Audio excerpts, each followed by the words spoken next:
Today, I'm going to show you something that one day could save your life.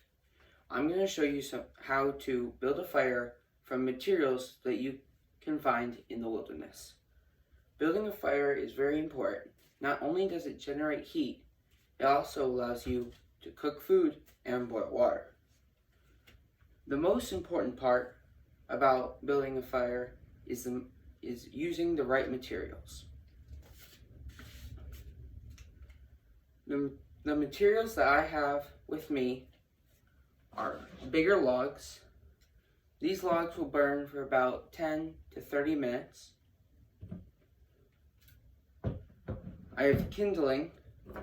Kindling is about the size of a finger or smaller and will burn for about 2 to 5 minutes. And I have tinder.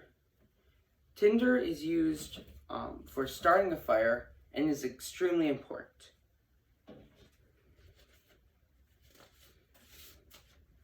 The type of tinder I have with me today are pine needles. Pine needles are very flammable, and even if the pine tree is green, they will still catch fire easily. I have dried leaves. Dried leaves are also a very nice fire starter, although if they are at all damp or green, they will only smolder and will not catch fire. Lastly, I have wood shavings. Wood shavings are probably my favorite. They're almost always dry and super easy to make. How you make wood shavings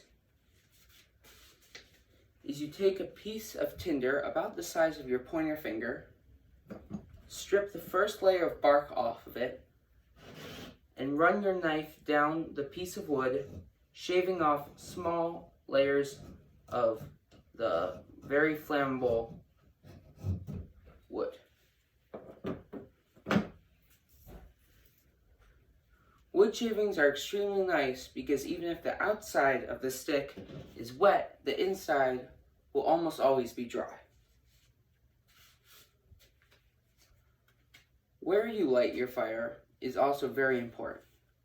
I'm sure you will not light your fire inside your house because that would not be very smart. Also, you would not want to light your fire where the ground is wet. If the ground is wet, the dampness would not allow your fire to grow to the size that you would like. Likewise, don't make sure the area that you light your fire is sheltered from the wind. You wouldn't want the wind to blow out your fire or blow the flames away from your fire, starting a dangerous fire. Make sure there's no dried grass or sticks on the ground because the fire then could spread dangerously. There are many different ways that you could set up your fire.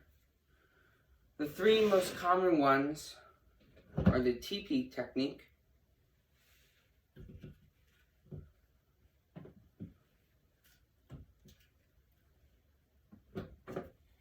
like this, where everything is in the shape of a tent. Many people like this. However, I find that it does not allow a lot of air to your tinder and your flame. Another common one is the log cabin approach.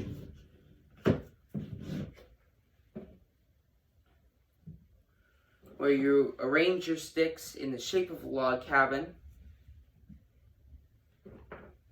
This technique is also extremely nice, but likewise, if you do not space out your sticks with enough room, it will choke your light.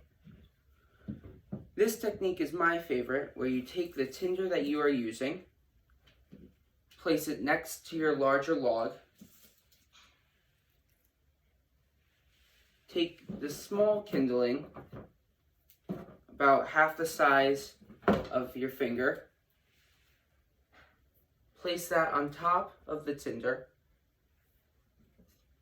take your larger kindling,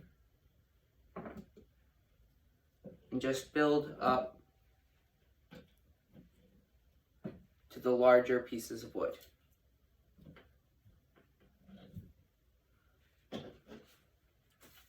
So guys, just remember, if you're ever stuck in the wild and you need to start a fire, know that your speaking class from GCC might just save your life.